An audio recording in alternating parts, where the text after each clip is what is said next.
Boubacar Salif Traoré. Bonjour. Je vous remercie de nous accorder une interview exclusive pour le média Globe Classco. Merci de me recevoir. Merci.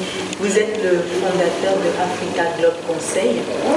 Pouvez-vous nous présenter déjà premièrement qui êtes-vous et quelle est cette structure Africa Globe Conseil? La structure, c'est Africa Globe Conseil. C'est une structure spécialisée sur les métiers du développement durable avec un axe très important sur le traitement et la valorisation des déchets. D'accord. Et donc, qu'est-ce qui vous pousse à entreprendre? Quel est le moteur qui vous pousse à entreprendre dans le cadre de cette structure? Ma motivation principale est le fait que la prolifération des déchets est un problème très important au niveau des pays africains et les conséquences sont assez inquiétantes. Aujourd'hui, on a beaucoup d'enfants qui sont déscolarisés parce qu'ils vont simplement traîner sur les décharges. On a des épidémies liées à la prolifération des déchets. Nous avons aussi un potentiel de création d'emplois qui n'est pas pris en compte, sans oublier le fait que cette prolifération des déchets joue beaucoup sur l'image des pays concernés. Donc en tant qu'Africain, je suis interpellé. Parce que quand on regarde l'image des États africains, ce qu'on voit, c'est en général des pays sales, alors que ces pays-là, justement, en trouvant une solution à cette prolifération des déchets, pourront devenir des pays fréquentables et visités par de nombreux touristes. Voilà. Donc vous allez être écouté et regardé par justement les présidents des États africains et beaucoup de personnalités de l'entrepreneuriat. Quel message avez-vous envie de leur faire passer, adresser aux présidents des États africains et aux institutions en règle générale? Aux États africains, je dirais une seule chose. Aujourd'hui, tout le monde est unanime là-dessus, que la population africaine est à 80% une population rurale. Qui parle de ruralité parle d'élevage, d'agriculture et de pêche. Aujourd'hui, parler de ruralité sans parler des bonnes conditions liées à l'environnement, c'est vouloir construire une maison en commençant par le toit. Parce que les bonnes conditions liées à la ruralité dépendent en premier lieu des bonnes conditions environnementales. Aujourd'hui, la pollution des sols empêche qu'il y ait une agriculture saine. La pollution des cours d'eau entraîne parfois un exode rural massif, mais aussi un désastre au niveau des élevages, tout comme au niveau de la pêche. Donc, le premier point pour ces États-là qui souhaitent développer leur économie à travers l'agriculture, la pêche et l'élevage commence d'abord par aider à ce qu'il y ait de bonnes conditions climatiques. De 1, pour éviter la pollution, et de 2, pour éviter l'avancée du désert, qui est une réalité dans plusieurs zones. Donc c'est le premier point fort que je voudrais mettre en avant. Ensuite, la deuxième chose, c'est qu'aujourd'hui, nos États ont un besoin très important d'avoir une bonne image de leur pays. Et ça commence justement par la prise en compte de cette lutte contre la prolifération des déchets.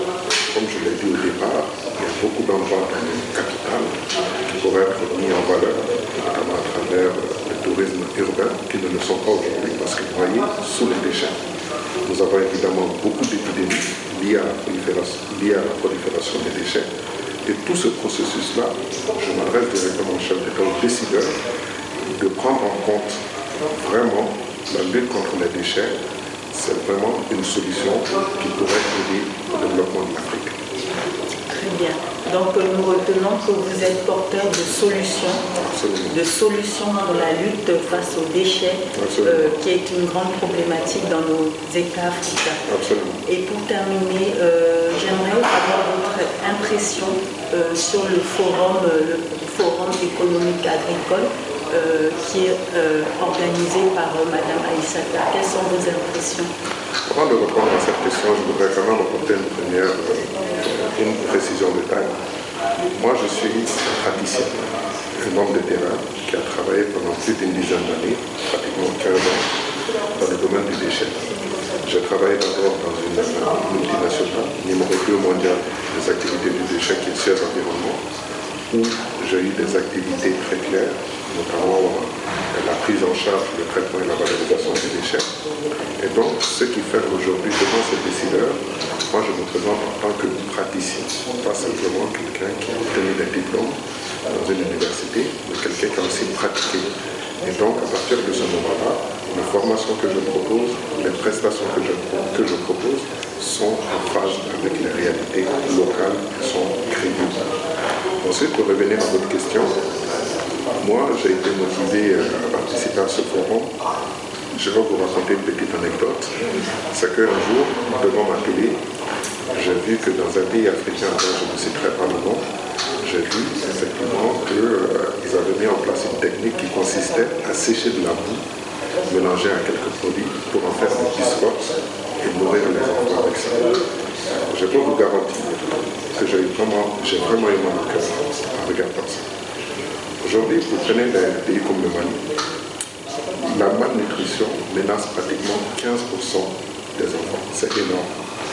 On dit que dans le monde, il y a 450 millions de personnes qui sont menacées par la malnutrition. Ce sont des chiffres énormes.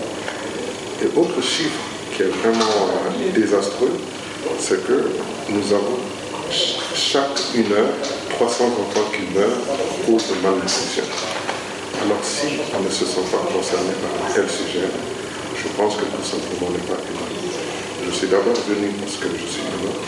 Et ensuite, la deuxième chose, c'est que le métier qui est le mien, notamment la lutte contre la prolifération des déchets, a un lien direct avec la sécurité alimentaire. Parce que pour qu'il y ait une bonne agriculture, il faut d'abord qu'il y ait des bons sols. Voilà ma motivation.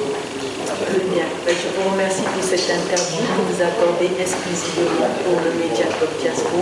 Et nous retenons donc que vous êtes porteur de pas mal de solutions qui pourraient traiter la problématique des déchets dans notre continent africain. Merci beaucoup. Merci de m'avoir